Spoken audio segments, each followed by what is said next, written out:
నమస్తే. ఎలక్షన్స్ అయిపోయాయి. మొన్నటి వరకు ఎలక్షన్స్ అవ్వలేదని ఎలక్షన్స్ కూడా అయిపోయాయి.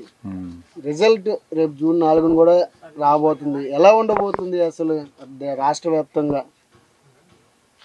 వైసీపీకే 130 దాకా వస్తాయని నా అభిప్రాయం. ఎందుకని వైసీపీకే 130 వస్తాయని చెప్తున్నారు, కానీ ఇటుపక్క ప్రశాంత్ కిషోర్ కానీ చాలామంది కూటమి అభ్యర్థులు గెలుస్తారని కూడా పక్కాగా ధీమా వ్యక్తం చేస్తున్నారు. ఎవరి అభిప్రాయం వాళ్ళకు ఉంటుంది. నా అభిప్రాయం మటుకు అట్లా ఉంది. ఓకే, మరి ఇక్కడ మంగళగిరి కానీ లేకపోతే పిఠాపురం కానీ, ఇక్కడ మంగళగిరి మాత్రం పక్కగా అన్ని సర్వేల్లో టీడీపీ వస్తుందని చెప్తున్నారు. కానీ ఎలా ఉండబోతుంది అసలు ఇక్కడ మంగళగిరి? పిఠాపురం మటుకు ఓడిపోతాడని చెప్తున్నారు నాకు తెలిసిన వరకు. ఇక్కడ జగన్ గారు ఏమో కుప్పంలో అతను ఓడిపోతాడని చెప్తున్నారు.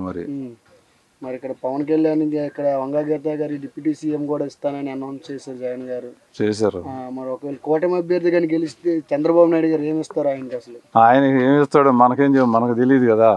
ఆయన ఏమిస్తాడో మనకేం తెలిసింది, అది వాళ్ళు చెప్పాలి, మనం ఏం చెప్తాం. మనం గెలిస్తే మనం ఇస్తానని చెప్పాడు మనం. అది అయితే ఎలా ఉండబోతుంది రేపు జూన్ 4న? రాష్ట్ర దేశాలు మొత్తం మన వైపే చూస్తారని ఇటుపక్క జగన్మోహన్ రెడ్డి అని చెప్తున్నారు. ఆయనకున్న నేను ఇందా చెప్పాను కదా, 22 కాన్స్టిట్యూషన్లో లేడీస్ ప్రభావం బాగా ఉందని చెప్పి ఉద్దేశం మీద ఆయన అట్లా చెప్తున్నాడు. మరి 2% ఓట్ షేరింగ్ కూడా పెరిగింది, కానీ దాంట్లో యువత కూడా ఉన్నారు, మహిళల్లో ఉన్నారు. మరి పవన్ కళ్యాణ్ కూటమి అభ్యర్థులకి వేసే దాఖలే ఎంతైనా సరే అటు మట్టుకు ఉంటుందని నాకు అసలు లేదు. ఏ కోచ్ అయినా కూడా లేదు. ఇంతకు ముందే చెప్పాను నేను, ఓటర్స్ను కూడా ఎవరు కార్యకర్తలు తీసుకెళ్లి ఓటు వేయించాల నాకు తెలిసిన వరకు. మరి మీ వాళ్ళు ఎలా జరిగినాయో నాకు తెలియదు, కానీ ముందుగానే 6:30కి 6ంటికి పోయి కూర్చున్నారు. నేను ఇందాకే చెప్పాను మీతో,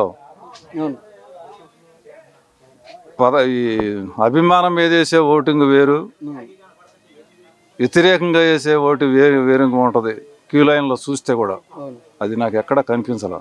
నేను అదే చెప్పాను మీతో, సైలెంట్ ఓటింగ్ ఎక్కడ కూడా కనిపించలా. అంతా ఉత్సాహం ఉరకల వేస్తుంది. అసెంబ్లీ రౌడీలో కనుక ఎట్లా కనుక చెప్పాను నేను, ఇంత ముందు కూడా చెప్పాను నేను, ఆ టైపులో పడిందని. అంటే నేను మీరు అందరూ ఎట్లా చెప్తున్నారు కాబట్టి నేను 130లోనే ఉన్నా. నాది కూడా 150, 130 నుంచి 150 ఉంది నాకు గ్యారంటీడ్గా.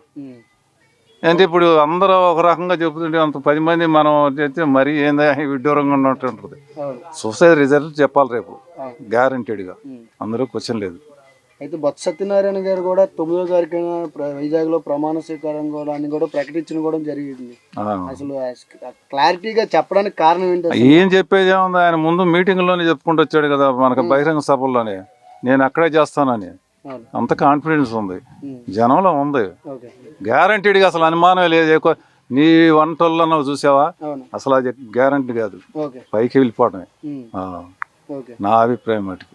అది ఇక్కడ ఎటువంటి దోకా లేదు, మళ్ళీ అసలు క్వశ్చన్ అనేది లేదు. రెండోసారి అయిద్దో మూడోసారి అయిద్దో తర్వాత మళ్ళీ మాట్లాడుకుందాం మనం. అది అయితే మీరేం చెప్పాలనుకుంటున్నారు? రేపు జూన్ 4న ఎలా ఉండబోతుంది అసలు? గ్యారంటీడ్గా గెలుస్తాం, 130 మ్యాక్సిమం, అది నా అభిప్రాయం.